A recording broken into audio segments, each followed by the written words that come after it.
ದಕ್ಷಿಣ ಆಫ್ರಿಕಾದ ಪಿತಾಮಹ Nelson Mandela. ಲೇಖಕರು ವೈ.ಜಿ. ಮುರಳೀಧರನ್. ಸಂಪಾದಕರು ಡಾ. ನ. ಸೋಮೇಶ್ವರ. ನಿರೂಪಕರು ಅವಿನಾಶ್ ಕಾಮತ್. ನುಡಿಮಂಥನ.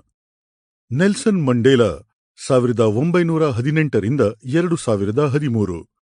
ದಕ್ಷಿಣ ಆಫ್ರಿಕಾದ ವರ್ಣಭೇದ ನೀತಿ ವಿರುದ್ಧದ ಹೋರಾಟಗಾರ, ರಾಜಕಾರಣಿ, ದಾನಿ ಹಾಗೂ 1994 ರಿಂದ 1999 ದಕ್ಷಿಣ ಆಫ್ರಿಕಾದ ಅಧ್ಯಕ್ಷರಾಗಿದ್ದರು. ದಕ್ಷಿಣ ಆಫ್ರಿಕಾದ ಅಧ್ಯಕ್ಷರಾಗಿ ಪ್ರಜಾಪ್ರಭುತ್ವ ರೀತಿಯ ಚುನಾವಣೆಯಲ್ಲಿ ಆಯ್ಕೆಯಾದ ಪ್ರಥಮ ಕಪ್ಪು ವ್ಯಕ್ತಿ.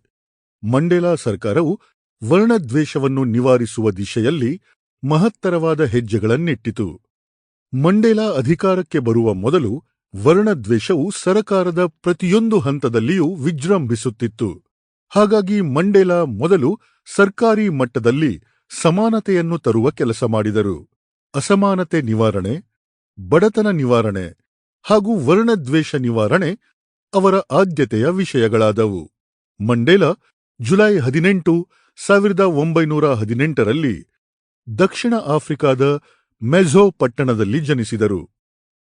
ಅವರ ಹುಟ್ಟು ಹೆಸರು ರೋಲಿಹ್ಲಾ ಮಡಿಬಾ ದಲಿಭುಂಗಾ ಮಂಡೇಲಾ. ಇಷ್ಟು ಉದ್ದದ ಹೆಸರಿನವರು ನೆಲ್ಸನ್ ಮಂಡೇಲಾ ಆದದ್ದು ಸ್ವಾರಸ್ಯಕರವಾಗಿದೆ.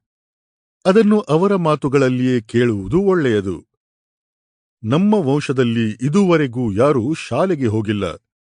ನಾನು ಶಾಲೆಗೆ ಹೋದ ಮೊದಲ ದಿನ ಮಿಸ್ ದಿಂಗಾನೆಯವರು ನಮಗೆಲ್ಲ ಒಂದೊಂದು ಇಂಗ್ಲಿಷ್ ಹೆಸರನ್ನು ನೀಡಿದರು. ಇದು ಅಂದಿನ ದಿನಗಳ ಆಫ್ರಿಕಾದಲ್ಲಿ ಸಾಮಾನ್ಯವಾಗಿತ್ತು. ಇದೆಲ್ಲವೂ ಇಂಗ್ಲಿಷ್ ಶಿಕ್ಷಣದ ಪ್ರಭಾವ.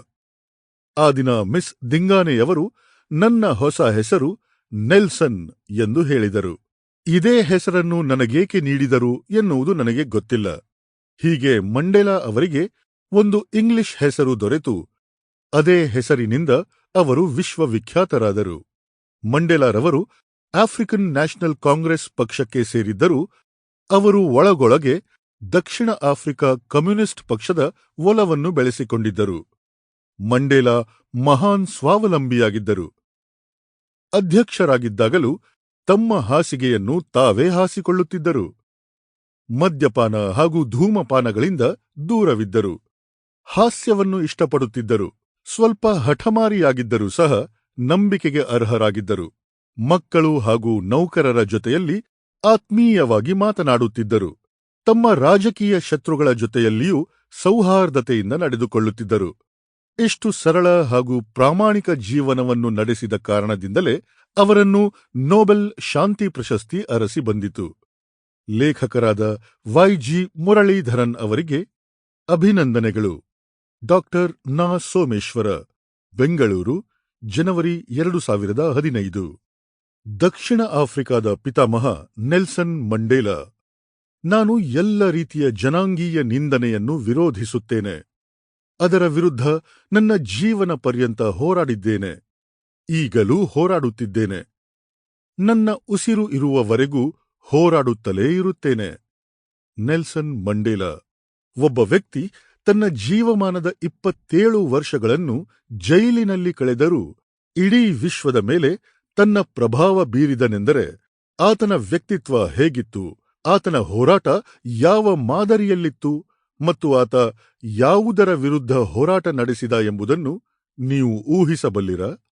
ಆಫ್ರಿಕಾದ ಪುಟ್ಟ ಹಳ್ಳಿಯೊಂದರಲ್ಲಿ ಜನಿಸಿ ವರ್ಣಭೇದ ಮತ್ತು ಜನಾಂಗೀಯ ನಿಂದನೆಯ ವಿರುದ್ಧ ಹೋರಾಡಿ ವಿಶ್ವದ ಅತ್ಯಂತ ಉನ್ನತ ಪ್ರಶಸ್ತಿಯಾಗಿರುವ ನೊಬೆಲ್ ಪಾರಿತೋಷಕವನ್ನು ಪಡೆದ ಆ ವ್ಯಕ್ತಿಯೇ ನೆಲ್ಸನ್ ಮಂಡೇಲಾ.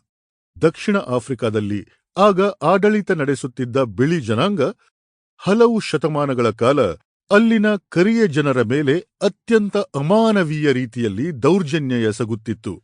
ಇದರ ವಿರುದ್ಧ ಧ್ವನಿ ಎತ್ತಿ ಇಡೀ ದೇಶದ ಆಡಳಿತವನ್ನು ತನ್ನ ವಶಕ್ಕೆ ತೆಗೆದುಕೊಂಡ ನೆಲ್ಸನ್ ಮಂಡೇಲಾ ದಕ್ಷಿಣ ಆಫ್ರಿಕಾದ ಕಪ್ಪು ಜನರ ಪ್ರಶ್ನಾತೀತ ನಾಯಕ, ಆರಾಧ್ಯ ದೈವ.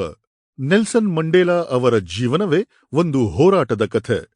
ಆತನ ಜೀವನ Sample complete. Ready to continue?